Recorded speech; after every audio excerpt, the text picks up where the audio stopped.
سیدنا عثمان غنی راوی ہیں، بہت کم حدیثوں کی روایت کرتے ہیں حضرت عثمان غنی رضی اللہ تعالیٰ عنہ۔ آپ روایت فرماتے ہیں کہ ایک شخص تھا، نوجوان، بڑا خوبصورت تھا،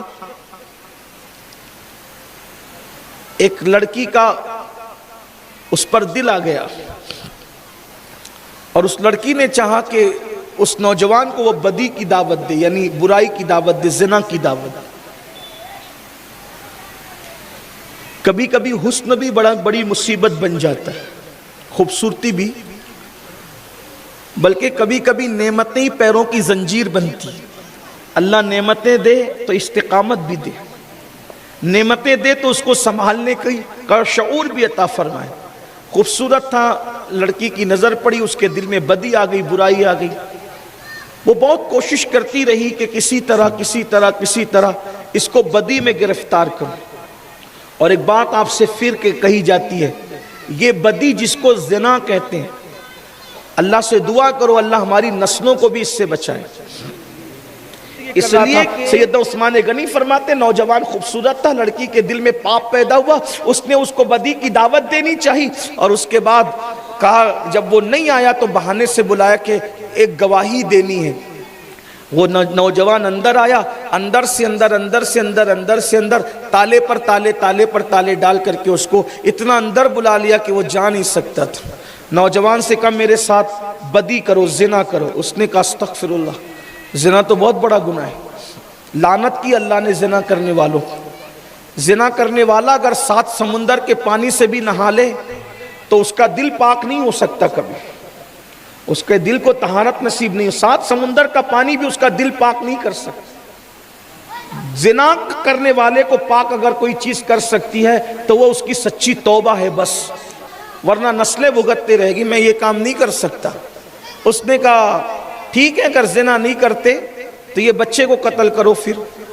تو کہا قتل بھی تو بہت بڑا گناہ ہے، اللہ پاک نے اعلان کیا ہے کہ جس نے کسی بے جان کو قتل کیا اس پر جنت کی خوشبو بھی حرام ہے، قتل بھی نہیں ہو سکتا۔ یہ حدیث بیچ میں پڑھ رہا ہوں شرح کے طور پر، ورنہ وہاں تو اس نے جو مکالمہ کیا وہ الگ ہے، لیکن اسی بات کو سمجھانے کے لیے بیچ میں تشریح کے ساتھ بات کر رہا ہوں۔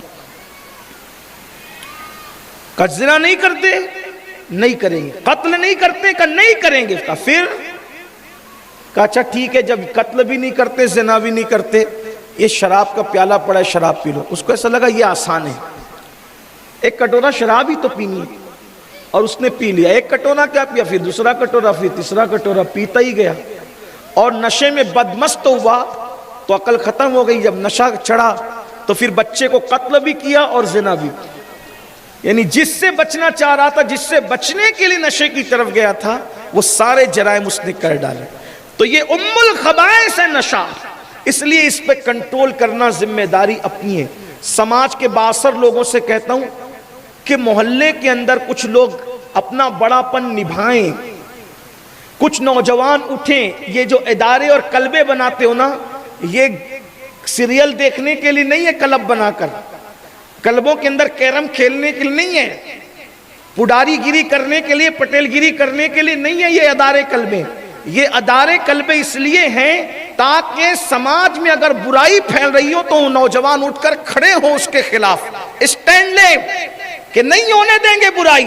اگر چند ادارے مضبوط کھڑے ہو گئے نا برائی کے خلاف، دیکھو معاشرے سے برائی ختم ہوگی۔ نوجوانوں کو اٹھنا پڑے گا، اور ہر مقام پر برائی کے خلاف جب جوان اٹھا ہے، اس لیے کہ جب جوان ہی جوان برائی کے خلاف اٹھے گا تو پھر گناہ کون کرے گا، برائی کون کرے گا۔ اور اللہ کے رسول علیہ السلام ارشاد فرماتے، حدیث پاک کا مفہوم ہے نوجوانوں کی قدر کرو۔ ہمارے مذہب میں جوانوں کی بڑی عزت ہے، فرمایا نوجوانوں کی قدر کرو، کیونکہ جب میں نے نبوت کا اعلان کیا تو بوڑھوں نے میری دعوت کو رد کر دیا اور جوانوں نے میری دعوت کو قبول کیا۔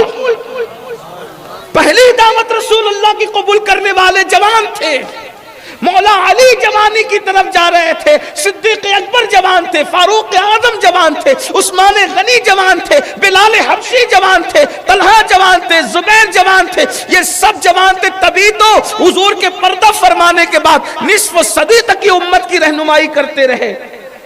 تو جوانوں کی قدر اور جوانوں کو صحیح طور پر رہنمائی ہو، کہ کلموں کا مقصد، اداروں کا مقصد برائی کا خاتمہ ہے۔